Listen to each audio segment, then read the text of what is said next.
the best example of my dad trying to sort of teach me being a man was whenever my M.O.T. was up. Called him my dad's just before I went, and my dad said, whoa, you going to your M.O.T.? I said, yep. My dad goes, not without me, you're not. He was annoyed. I said, I've done the M.O.T. loads of times, don't need you. He goes, listen, I know lads. We're sitting in the car driving up. I said, I still don't know why you're here. And my dad goes, because you don't know lads. My dad used to be a mechanic himself, so okay, maybe it'll be good to have him with me. We'll see what happens. Get to the M.O.T. centre, pull up outside, I get my wee letter out that they send you. And I go, oh, it says lane 3, 2 o'clock. Go to drive into lane 3. My dad takes the wheel off me. It was lane 3, what are you doing?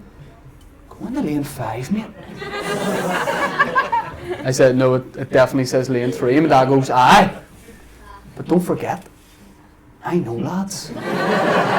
Pull up at the mechanic's lane. The guy's getting ready. He's got the wee shutter up for me. I drive in. I put the window down. I decide not to speak first because my dad obviously knows this guy. He's going to do some sort of mechanic talk. And a couple of seconds pass and I realise that my dad isn't saying anything. I think that's a bit strange and turn around to sort of give him a nudge. And I realised that just because my dad's not saying anything out loud doesn't mean he's not communicating. My dad was looking at that mechanic and giving him the Northern Irish dad's look of acknowledgement to other dads in a dodgy situation that basically communicates, listen, we all know what's happening here. I can't really do it because I'm 29, but that look involves your eye and your tongue. It's like a wink with the tongue out. And as I say, it basically lets you know, we all know the situation here. It goes something like this, but this isn't 100%. I don't really have it yet. I'll probably have it in about 20 years, but it's something like this. My dad looked at the mechanic like this.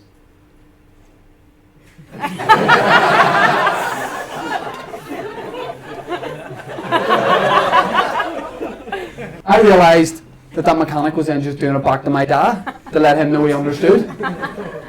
And I'm just in between two 60-year-old men winking at each other with their tongues. It's like something from a David Attenborough programme. It's like some sort of ritual thing. It's the sort of look my dad will do where like a female jogger will go past and he's letting me know that he likes what he sees, but he doesn't want to almost incriminate himself by saying anything. You know, so he nods me, a female jogger goes past, my dad goes, here. I go, yo, she's about 15. And my dad goes, aye, did I say anything out loud? I know lads, that's what lads do. Eventually they start talking. Guy says, Shane, I know your dad. My dad goes, this guy's a bit of a character. Which when your dad says that in Northern Ireland means convicted criminal. That's what that translates as. Bit of a character, has killed people in all likelihood, is a murderer of some sort. Guy goes, listen Shane, I know your dad, but we're not going to cut any corners here. We're going to do the M.O.T. 100% by the book. Okay?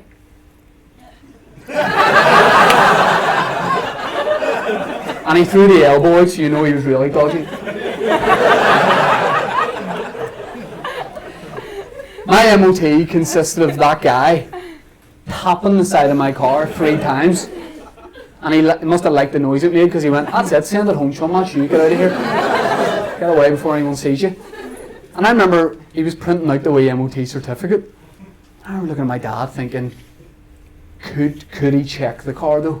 Would he still be able, if he has the means necessary, because I'm going to be driving it, so it'd be peace of mind for me knowing that the car is actually roadworthy in a way. My dad was like, fuck up, don't be a wee dick. You don't know lads, not the way lads get on. He's looking brakes. He needs brakes. My son needs brakes in his car. Fuck, I'll car it all now. Brakes? You don't need brakes, lads. You do what I do. You open the door and put your foot out until you stop yourself. I said, right, well, obviously I don't know lads. And I remember driving away from that M.O.T. centre thinking that, you know, if my brakes do fail, if I die in the next 12 months going off the edge of a cliff, I know my last sight on earth will be what I saw when I rear view mirror leaving that M.O.T. centre. which was that mechanic still looking at me about a quarter of a mile in the distance, cleaning a spanner. Like, mate, sorry, do my brakes work? Just clean a wee spanner. No, mate. And every dad does it.